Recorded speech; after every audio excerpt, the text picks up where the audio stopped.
Everyone, ఎలా ఉన్నారు? అందరూ బాగున్నారా? నేనైతే చాలా బాగున్నాను. మీరు కూడా బాగున్నారని అనుకుంటున్నాను. ఇక్కడైతే మా అమ్మ, నేను, బావ అయితే వెళ్ళిపోతున్నాం ఆటోలో కాకాని శివయ్య గుడికి అనమాట. చిన్న ఆటోనే బుక్ చేసుకున్నాము. మంచిగా ఉంది, ఎర్లీ మార్నింగ్ బైక్ మీద ఇబ్బంది అని చెప్పి. ఇక్కడైతే గుంటూరు హైవే దగ్గర ఇక్కడ హిందీ వాళ్ళు ఉంటారండి.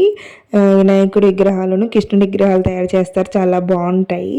పెట్టారేమో అని తీసాను. కాకపోతే అంత పొద్దున్నే ఎవరు లెగిస్తారండి, మనం గుడి కానీ లెగిస్తున్నాం అనమాట. ఇక్కడైతే కాకాని వచ్చేసాము. ఇంకేదైనా రైట్ సైడ్లో కాకాని శివయ్య గుడికి వెళ్ళేది ఉంటుంది, మల్లేశ్వర స్వామి గుడికి. లెఫ్ట్ సైడ్లో అదే మసీద్ ఉంటుంది అంటండి. మీకు ఎవరికైనా ఐడియా ఉందా? నేనైతే ఎప్పుడు వెళ్ళలేదు. బావ కూడా చిన్నప్పుడు వెళ్ళాను అన్నాడు. అత్తమ్మ చెప్పింది ఒకసారి తీసుకెళ్ళాను చిన్నప్పుడు జ్వరం వస్తే అని. తాయితులు గట్లా వేస్తారంట, నాకు అంత ఐడియా లేదు. మీరు కనుక వెళ్తే కామెంట్ చేయండి. కాకానైతే మేము పద్దాకు వస్తూ ఉంటాము రెగ్యులర్గా. ఇంకా అలాగే ఈ కోనేట్లోనే శివయ్య వెలిసారా అని అంటూ ఉంటారండి ఇక్కడ వాళ్ళు. ఇక్కడ ఒక పాట కూడా ఉంటుంది, మా అమ్మ పాడుతూ ఉంటుంది ఎక్కువ. ఏం పాట అంటే, కాశీలో పుట్టావు సాంబ శివ, కాకానిలో వెలిసావు సాంబ శివ, కోనేట్లో పుట్టావు సాంబ శివ, కామిట్ల దైవైనావు సాంబ శివ.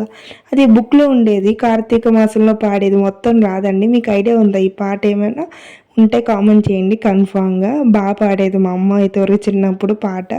నాకు మొత్తం రాదు, ఆ చిన్న లిరిక్సే వచ్చు. కాశీలో పుట్టావు, మళ్ళీ కాకానిలో వెలిసావు సాంబశివ అని ఆ పాట చాలా బాగుండేది. ఇంకైతే గుడి ఎంట్రన్స్ అనమాట.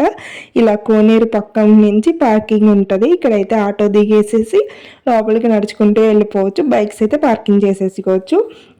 ఇంక ఇలాగ రైట్ సైడ్లో లోపలికి వెళ్ళిపోతే చక్కెర పొంగలి, అదే మనం పొంగల్ ఎట్టయితే పెట్టుకున్నాం బోర్డులు క్లియర్గా ఉంటాయండి. పొంగల్ పెట్టుకుంటాయి దారి అని ఆ బోర్డు చూసుకొని వెళ్ళిపోతే అక్కడ ఏంటంటే వెయిట్ బట్టి తీసుకుంటున్నారు. ఆ రోజు పెళ్ళిళ్ళు కూడా జరిగాయి, సుబ్రహ్మణ్య షష్ఠి కదండి. పెళ్ళిళ్ళు కూడా చాలా జరిగినాయి. అలాగే స్వామి విడుములు జరిగినాయి, అయ్యప్ప స్వాములు. పావు కేజీ బియ్యానికి అయితే 70 రూపాయలు, అర కేజీ దాటితే 100 రూపాయలు. నాదైతే 100 రూపాయలు తీసుకున్నారనమాట. నేను సగ్గు బియ్యం అన్నీ తీసుకొచ్చాను కదా, కొంచెం ఇంటి దగ్గరే నానబెట్టడం వల్ల వెయిట్గా అనిపించనుండే.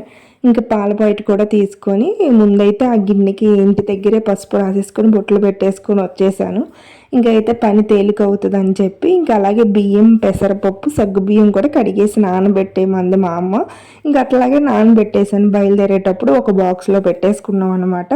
ఖాళీగా ఉందనమాట. ఇంకా తర్వాత మెల్లమెల్లగా జనం పెరిగారు స్టవ్స్ దగ్గర. ఇలా గ్యాస్ పొయ్యిలు పెట్టడం వల్ల కొంచెం ఫ్రీ అనిపించింది. ఇదివరకు అయితే కట్టెల పొయ్యి మీద వండేవాళ్ళంట, కానీ కట్టెల పొయ్యి మీద పొంగలే చాలా బాగుంటుంది కదండి.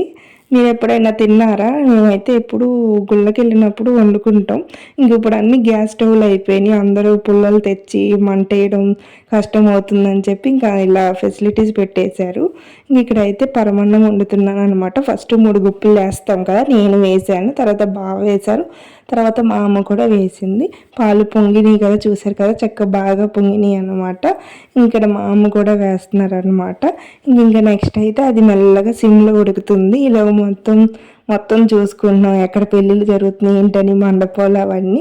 నేను పొయ్యి దగ్గరే ఉన్నానులేండి. బావ మా అమ్మ అయితే బయట కూర్చుంటాకి బల్లల్లాగా వచ్చినాయి, అక్కడ కూర్చున్నారు అనమాట. నాతో పాటు ఇంకొకరు కూడా ఎవరో పొంగిస్తున్నారు.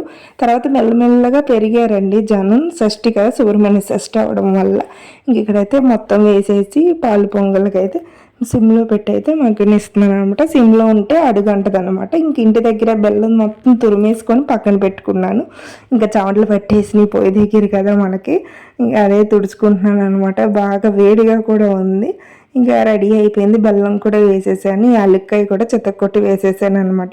ఇంకా పక్కనే కొత్తగా సుబ్రహ్మణ్య స్వామి యొక్క ప్రతిమలు అయితే పెట్టారండి. అక్కడ అభిషేకాలు చేస్తున్నారంటే ఫస్ట్ పాలు పొంగల్ అవ్వగానే అక్కడికైతే వెళ్ళాము. ఈరోజు షష్ఠి కదా అని అసలు ఖాళీ లేదండి ఆ గుడి అయితే. మేము కూడా పాలు ఇచ్చి అభిషేకం చేయించుకొని గోత్రనామాలు అయితే చెప్పుకున్నాము. మీరు కూడా చూసేయండి, ఆ సుబ్రహ్మణ్యేశ్వరి ఆశీస్సులు పొందండి. చాలా బాగుంది కూడా. ఆ పంతులు గారు కూడా అందరి గోత్రనామాలు బాగా చదివారు. అందరి పాలు కలిపి ఒకసారి అభిషేకం చేశారు. అలాగే పసుపు కుంకాలన్నీ తర్వాత వాడతామని చెప్పారు.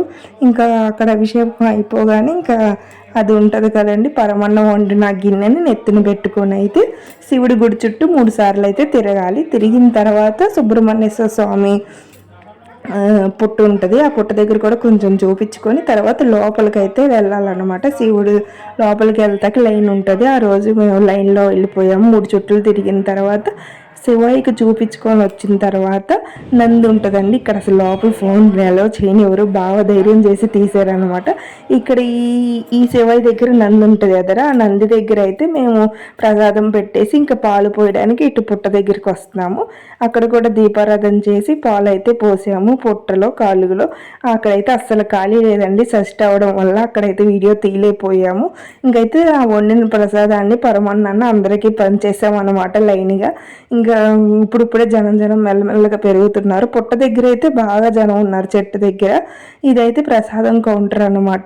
లడ్డు వడ పులిహోర అయితే అమ్ముతారు. ఇంక ఇక్కడ ప్రసాదం కూడా తీసేసుకొని ఇంకైతే మళ్ళీ ఆటో బుక్ చేశారు. ఆటో కోసం అయితే వెయిట్ చేస్తున్నాము. మా కోసం మళ్ళీ ఆటో ముందైతే వచ్చేసింది. ఇక్కడైతే వాహనాలు పూజ చేయించుకుంటారండి. అయ్యి ఇక్కడ వాహనాలు లైన్గా ఉంటాయి అన్నమాట. ఇవన్నీ ఈ షెడ్ మొత్తం వాహనాలన్నీ పూజ చేసేవి అనమాట. కారు వ్యాను బైక్ అన్నీ చేస్తారు పంతులు. ఒక టికెట్ ఉంటుంది 350 అట్లా ఉంటుంది అనమాట. ఆ టికెట్ తీసుకుంటే మొత్తం వాళ్ళే చేస్తారు. ఇంకా లైన్గా ఇవన్నీ షాప్స్ అనమాట. ఫోటోలు అవన్నీ ఉంటాయి. ఇంకా గుడి బయటకు అయితే వచ్చేసాము. ఇంకా మంచిగా ప్రశాంతంగా అయింది దర్శనం కూడా. శివయ్యది చాలా పీస్ఫుల్గా దండం పెట్టుకున్నాం అన్నమాట. ఇంకా పెళ్ళిళ్ళు కూడా ఎక్కువ జరిగినాయి కదా, మంచిగా అనిపించింది. మంచి రోజే వచ్చామని. మా అమ్మ చాలా రోజుల తర్వాత వచ్చింది, 6 నెలలు అయిపోయి ఉంటుంది. అప్పుడు ఒకసారి వచ్చారు తాత మా అమ్మ, వెళ్ళారు. మళ్ళీ ఇప్పుడు మాతో పాటు వచ్చారనమాట. ఇక్కడైతే ఇంటికి వెళ్ళిపోతున్నాం అనమాట. మీ అందరికీ వీడియో నచ్చింది అనుకుంటున్నాను. వీడియో నచ్చితే లైక్ చేయండి, సబ్స్క్రైబ్ చేయండి, షేర్ అండ్ కామెంట్ చేయండి ఎలా ఉంది ఏంటని. నా శారీ గురించి కూడా అందరు కామెంట్ చేశారు బాగుందని. ఇది నా పెళ్ళిలో రిసెప్షన్ కట్టుకున్న శారీ అనమాట. ఇంకా అలిసిపోయాను చూడండి రిటర్న్ వచ్చేసరికి మొత్తం. ఇక్కడైతే ఫోటోలు కూడా దిగేసాము. వీడియో నచ్చితే లైక్ చేయండి. బాయ్.